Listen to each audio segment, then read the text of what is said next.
It's late, and I really ought to go to bed. But I need to follow up with the other flavor that's available for Nitro Pepsi. I tried the I guess plain Nitro Pepsi, but there's another flavor available.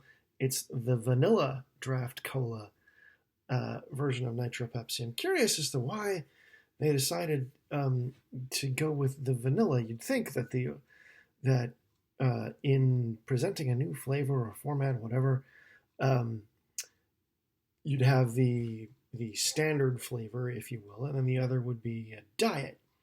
At least that, of course, I thought that way about 1893 too, and it turned out that whilst the black can with the gold writing was just a straight up cola, the gold can with the black writing was not a diet version, but it was a ginger cola. So here we go with the vanilla. Although it isn't, the other interesting thing is why vanilla? Why not cherry or any of the other flavors that Pepsi's concocted? Um, and certainly, I can understand probably why they don't go with the cherry, because if you ever had wild cherry Pepsi, it it has a most distinct mouth feel. It's almost like Dr. Pepper. It's very big and empty, shall we say. There's always seems to be like a giant bubble in the middle of it. Um, so maybe they're having a difficult time getting their cherry flavoring to play nice with the nitrous oxide that they used, or the nitrogen that they used for this sort of fine carbonation. Um, but I guess we'll see how this tastes. I'm sure it's going to be really good. That the vanilla will be right up there, because that's how the standard, let's call it standard, Nitro Pepsi kind of was. Well, listen to this.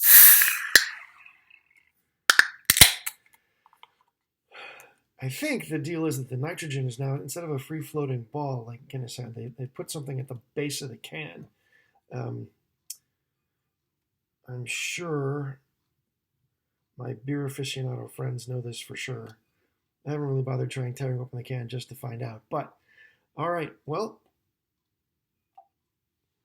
we don't quite have the cascading bubbles of a Guinness, but we do have that nice, distinct, lasting head there, although not as much as with the standard. So that's interesting, isn't it?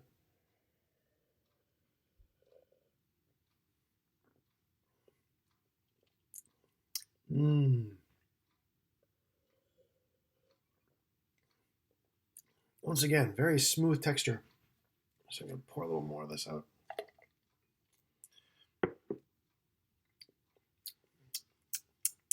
And so, of course, the smooth texture allows the flavors to play up a bit more. So you can definitely taste the Pepsi and the vanilla. Mm. The vanilla is on the back end, of course. The front end is more Pepsi, but the vanilla kind of lingers. My video is freaking out here. Well, if that's the case, there's really not much else to report. It tastes like a sort of flat vanilla Pepsi, but not completely. There's still a little bit liveliness to it, and it's quite yummy. Of course, you still have that. The color is a typical cola color, and again, the bubbles linger on the glass. Don't know if you'll be able to see this, but there you go. Since my video has been freaking out, we'll wrap this up. Would I take this over a regular vanilla Pepsi? Definitely. If the price were the same, you bet. But of course, at $2 a can, what's the odd? $2, granted, in their defense, it's a pint can, but still, what are the odds that the prices are going to be the same? Would I take this over a regular Pepsi or the standard Pepsi Nitro? If I was maybe just drinking it by itself, I wanted a little extra flavor on top of it, sure, I would take this. Excuse me. So there you go.